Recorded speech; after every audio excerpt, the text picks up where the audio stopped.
Lives in Leyland. Frankie has a very rare and terminal condition that affects his nervous system. It means he can barely move, he can't laugh or smile, and he can't even be hugged by his mum and dad because it's too painful for him. Now his family's hoping to raise awareness about the illness and also raise money for the hospice, which they say has been a lifeline for them. This from our reporter Claire Fallon.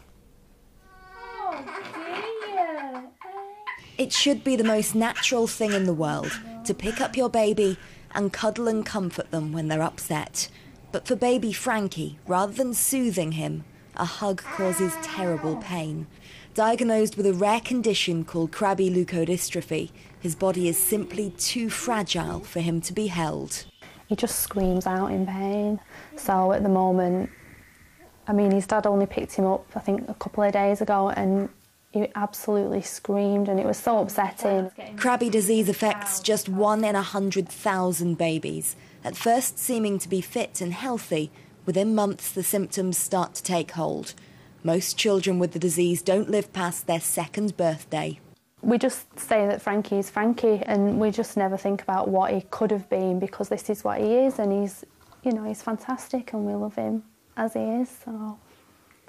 While trying to enjoy every moment they have with him, Frankie's family also want to raise awareness about his condition and raise money so they can help the Derian House Children's Hospice in Chorley. Now he's off his antibiotics, he's better. Yeah, so he's a lot better. With visits to their home from specially trained nurses and overnight stays at the hospice, they say it's a lifeline and are now organising a fundraising walk next month. They just help us as much as they can, and they're brilliant, and they're just lovely people as well. And to do the job that they do, working with children like Frankie, I think they're really special. Treasuring what time they have with him, for his family, Frankie is the light of their lives. While they may not be able to cuddle him, they have plenty of other ways to show him their love. Claire Fallon, Granada Reports, Leyland. Still to come tonight.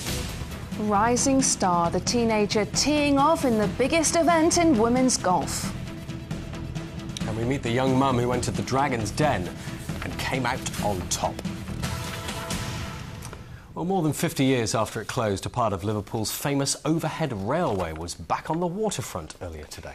Yeah, there's great excitement over this. It's a carriage restored to its former glory days in the early part of the last century. And it's taken the trip to the city's new museum. Mind you, it was on the